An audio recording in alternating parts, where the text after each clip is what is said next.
Hi everyone, so today we're going to look at a very brief lesson for understanding key signatures a little bit, particularly understanding the connection between major and minor.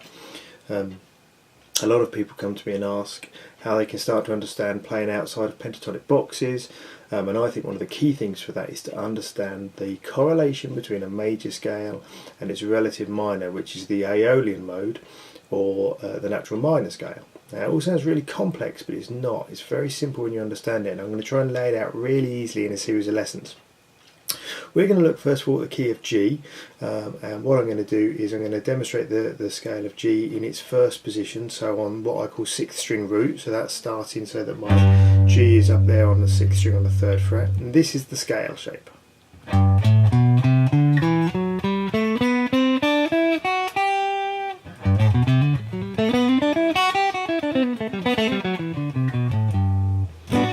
Okay, so there's G major.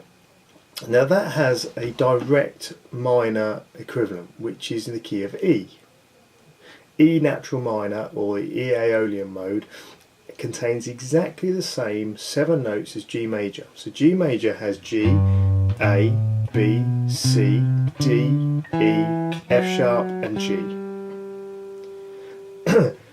E natural minor has E, F sharp, G, A, B, C, D, E.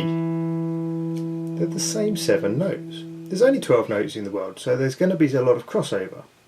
We can use this to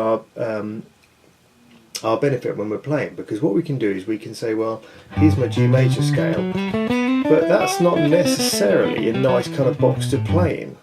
So we can use the other scales that correlate to that G major, and we can expand out.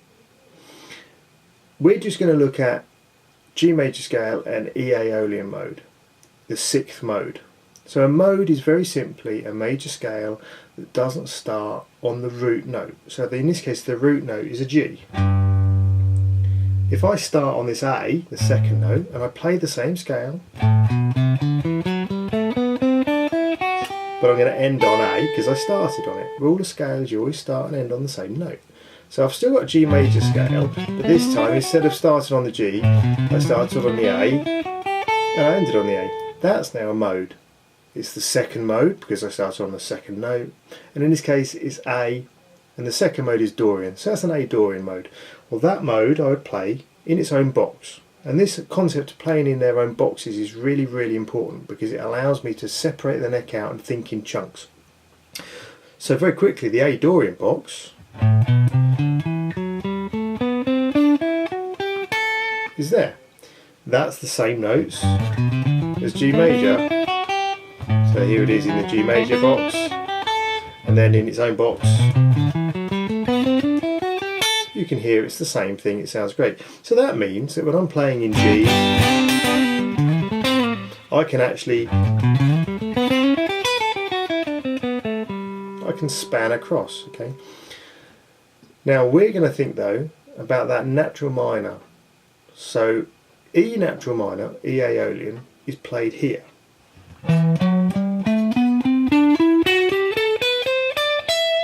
It's the same notes, E, F sharp, G, A, B, C, D, E, and the 2nd octave F sharp, G, A, B, C, D, E. So this is directly related to this.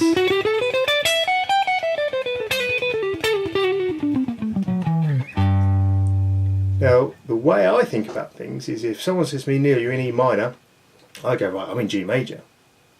Because what that does is it allows my brain to open out all these modes, which we'll learn in another video. And